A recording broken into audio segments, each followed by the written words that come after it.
Bonsoir à tous et merci de votre fidélité renouvelée à la télé du 21e siècle et bienvenue dans cette nouvelle édition dont voici le sommaire. Accusé d'avoir détourné une somme de 200 milliards de francs guinéens, Djenab Dramé, ministre de l'enseignement technique, de la formation professionnelle et de l'emploi, a été blanchi par le gouvernement guinéen. Les précisions, c'est dans ce journal. Une jeune fille âgée de 15 ans a été victime de viol collectif dans la sous-préfecture de Yembéren, relevant de la préfecture de Mali située en Moyenne-Guinée. Parmi les 6 présumés violeurs, les autorités ont réussi à mettre main sur 3 suspects. Vous entendrez le maire de la commune rurale de cette localité dans ce journal. Nous ouvrons cette édition d'information par cette brève. Un affrontement intercommunautaire entre les localités de Niagasola et Kekuro a causé la mort d'un jeune et 14 autres blessés.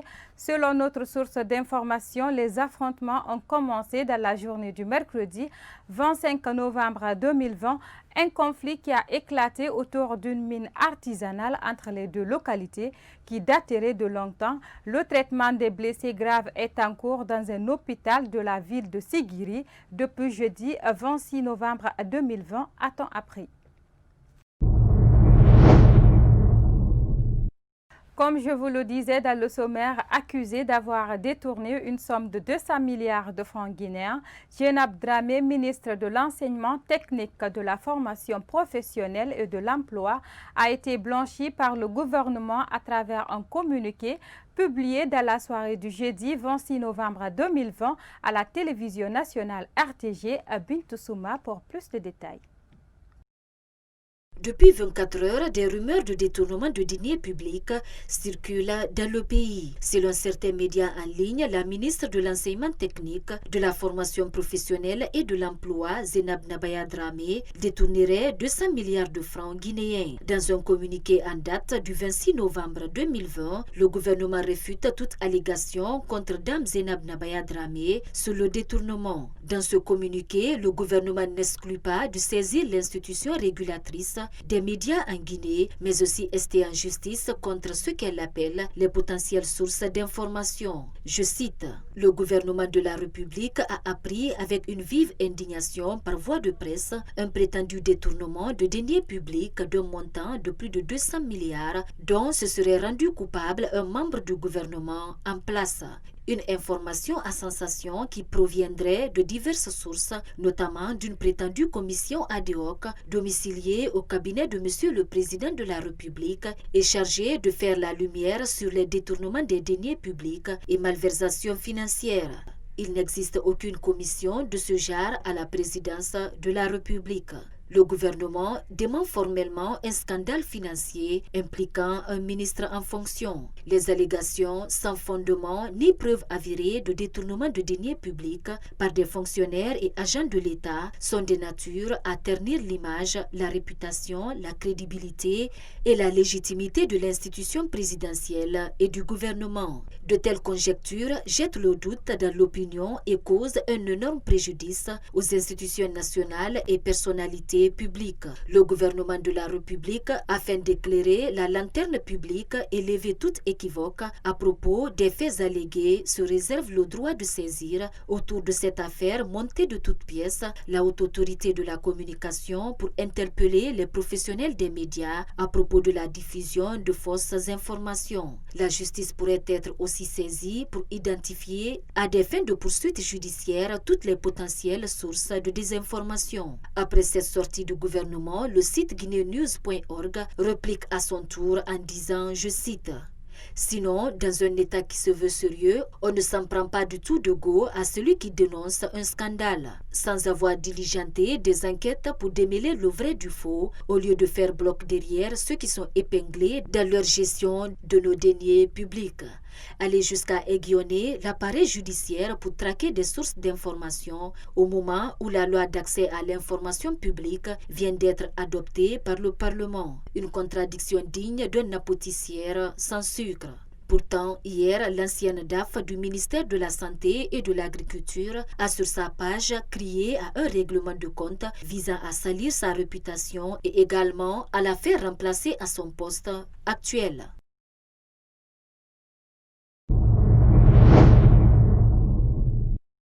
Dans le cadre de l'amélioration de l'éducation nationale guinéenne, le président de la République, Alpha Condé, débloque chaque année dans son budget de souveraineté une forte somme d'argent pour la réfection des tables-bancs au niveau des salles de classe, une chose qui passe inaperçue aux yeux des citoyens.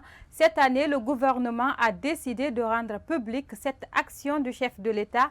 Une somme de 84 milliards de francs guinéens est mise à la disposition du département en charge de l'éducation nationale et de l'alphabétisation. Le porte-parole du MENA a été interrogé par notre rédaction. Suivez. Ce qui est là n'est pas un budget qui a été accordé par l'Assemblée nationale. C'est un don de par le président et je crois cela chaque année. Maintenant, il va falloir qu'on vérifie est-ce que c'est le même montant chaque année, mais sinon chaque année, il donne de l'argent pour qu'on achète des tables-bancs et pour toutes les écoles publiques. Mais ce qu'il faut retenir, que chaque année, le président a toujours épaulé le département dans la confection des tables-bancs et cela pour que les écoles en construction, des écoles dégarnies alors soient aussi dotées et combler le déficit en tablement partout au besoin. Cette fois-ci, exceptionnellement, je voudrais dire, il y a un modèle qui a été retenu, un modèle de table-banc en fer. Et ces tables-bancs vont être confectionnés de façon régionale. La région de Conakry, région de l'Abe et ainsi de suite. L'appel d'offres va être lancé pour que de tels tables-bancs soient partout pour éviter qu'on les reprenne chaque année. Alors maintenant, avec l'ouverture qui coïncide, est-ce que cela est possible cette année? Je crois qu'il va falloir qu'on fasse exceptionnellement des bancs non métalliques cette année pour que cela puisse satisfaire les besoins, les déficits que nous avons, comme je l'ai dit tantôt. Les nouvelles écoles construites, il faut qu'elles soient meublées. Les écoles en reconstruction, il faut qu'elles soient meublées. Les écoles aussi existantes dont il y a un déficit criard, comme vous le dites, en table-banc, il faudrait que ces écoles-là aussi soient meublées. Maintenant, par la suite, une fois ces tables-bancs en fer unique seront, disons, fabriqués, ça va durer qu'on en parle prochainement parce que quand c'est métallique, je crois que ça dure longtemps.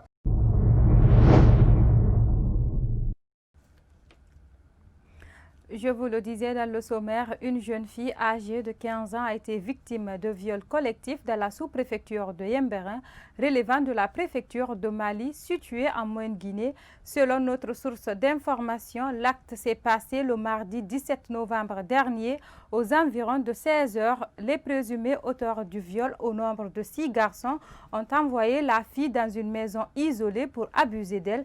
Nous avons joint au téléphone le maire de la commune. Suivez sa réaction. C'était vers 16 heures et c'est des familles voisines aussi.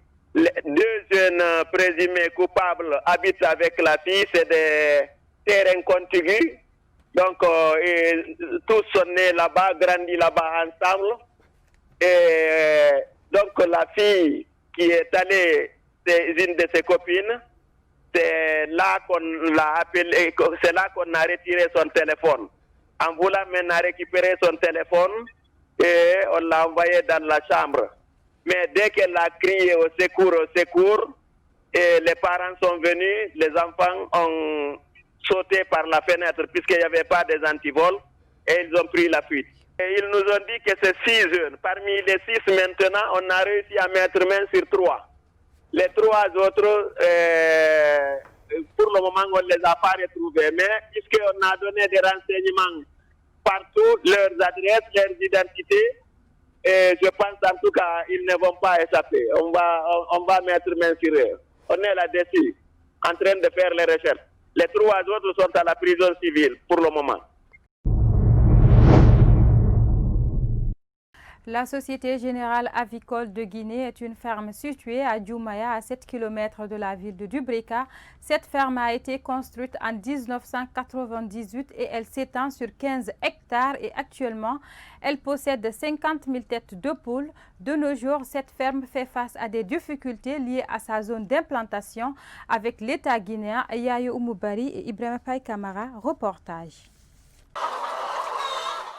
Nous sommes à la ferme de la Société Générale Avicole de Guinée, située à Djoumaya, dans la préfecture de Dubrika.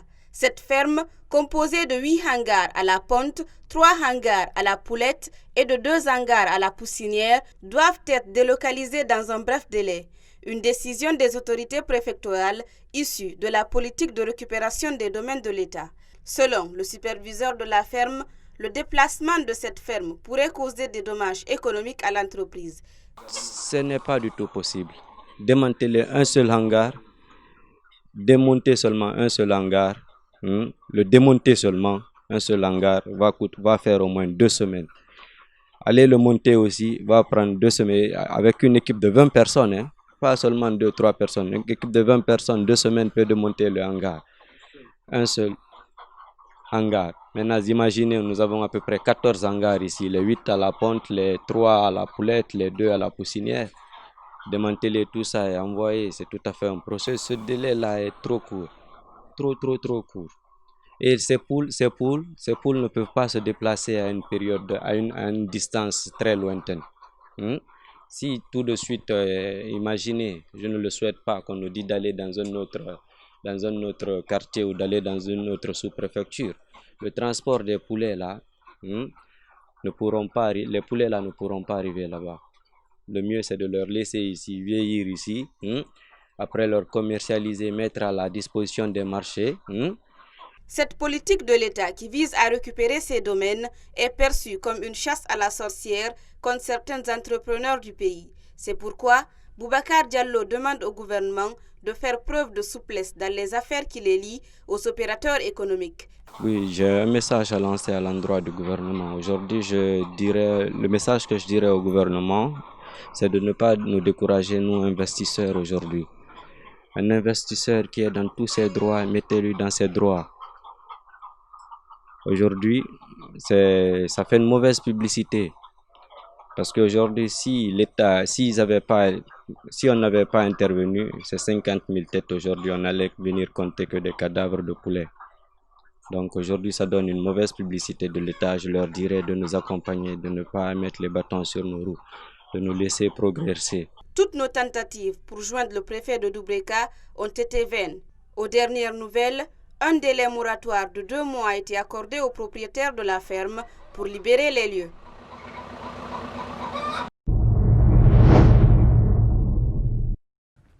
À Kouroussa, dans la sous-préfecture de Nourasoba, la population est confrontée à d'énormes difficultés dans l'acheminement et l'approvisionnement des médicaments et d'infrastructures sanitaires.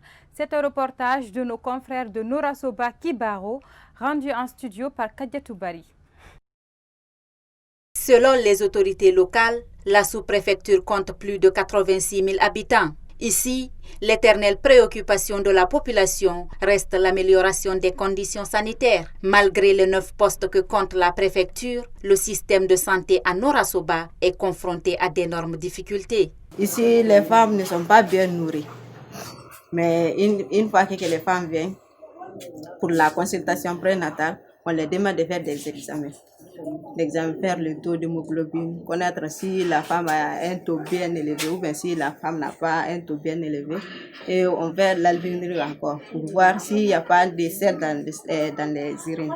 La difficulté principale, par exemple, le labo, on ne reçoit pas tellement d'intrants pour effectuer les examens qu'on décide de faire. Parce qu'aujourd'hui, la médecine a tellement évolué, on ne peut jamais consulter un malade comme ça, au moins sans demander certains examens pour élucider les différentes pathologies dont le médecin a pensé. Donc nous avons souvent des difficultés en matière d'obtention d'intrants.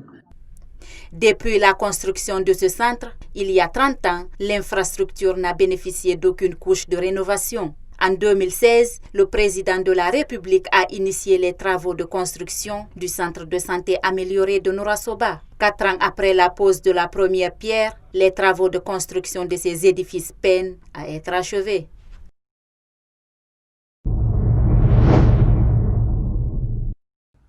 Sport, pour finir, la commission juridique de la Fédération internationale de football association FIFA vient d'ouvrir une enquête contre la FEGIFOOT pour le non-respect et la non-application de la décision du tribunal arbitral du sport dans l'affaire qui oppose la Fédération guinéenne de football et Amadou Diaby, vice-président de la FEGIFOOT. C'est un commentaire de Mohamed Salou Diallo.